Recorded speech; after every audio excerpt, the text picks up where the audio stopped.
Many of us enjoy a good night out with good company and a few drinks. However, we need to be careful about just how much we drink and when we stop drinking, because the alcohol we consume will stay with us for quite some time. A little too much the night before can easily leave you with blood alcohol levels that are too high to drive safely, legally, or even compliant to your own company policy the next morning. Remember, it's up to you to drive safely and responsibly, and your age, weight, gender, physical circumstances, health, and what you choose to drink all make a difference when it comes to the morning after. Always be conservative and use your good judgment, because relying on memory, an optimistic guess, or a rough calculation is not going to guarantee a safe, zero, legal, or company compliant blood alcohol reading. A standard drink contains 10 grams of pure alcohol, which is equal to 12.5 millilitres, and keeping track of the number of standard drinks you have allows you to keep track of the alcohol you've consumed. So far, so simple.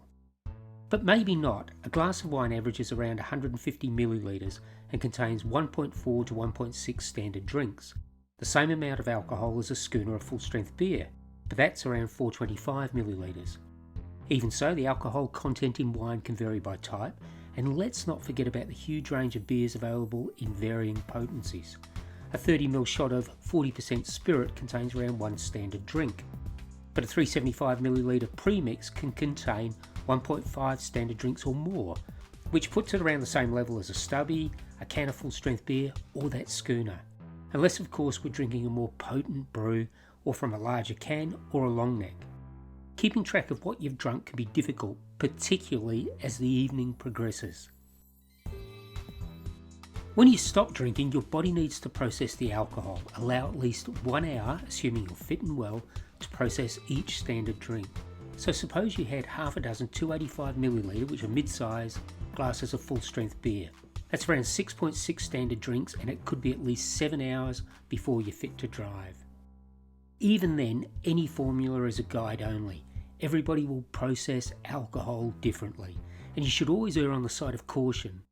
Trying to judge exactly how much you've drank, how much you think is your limit, and how quickly you can get it out of your system is a very risky strategy.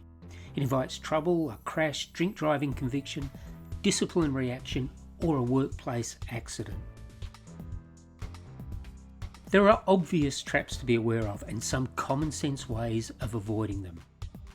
It's easy to lose count of your drinks, especially in a social setting. Have a clear plan to count your drinks and to stick to it, and have some water or a soft drink between anything alcoholic. If you're drinking from a glass, don't allow anybody to refill it until it's empty. Topping up half-full glasses is a sure way to lose count of what you've drunk. It's also easy to lose track of time when you're enjoying yourself. Make a commitment to stop drinking at a particular time. Tell the people you're with about your plans so they can also remind you. And glasses are often bigger than standard drinks. It's another frequent trap in a social setting. Recognise and make allowances for it. Your drink may also be stronger than you realise. Be aware of what goes into your glass, particularly with spirits and mixers. A generous pour is not doing you any favours. And finally, the best solution might simply be not to drink when you need to get behind the wheel or perform workplace tasks the next day. But remember, if it is a late night, or you have had more to drink than planned, the cost of time off to recover is much less than the consequences of driving or working with alcohol in your system.